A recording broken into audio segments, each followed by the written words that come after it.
frozen. The chicken parmesan was still frozen. The kids' meals were so small, I had to order 3 of them.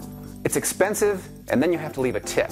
And I'm a terrible tipper. Butylated hydroxyanisole. The kids' menu is always the same. Sodium nitrate. I don't want fries with that. Plus, you have to worry how your kids are behaving. And if you have to ask, the answer is they probably aren't. Ooh, sodium benzoate. Sometimes the servers are nice, sometimes they're not. One time, we walked out of a restaurant. Butylated hydroxytoluene. Cheeseburgers, chicken tenders, pizza, and hot dogs. Most of the time, we just take the kids to the grocery store and tailgate. Or we get takeout. I still have to read the labels.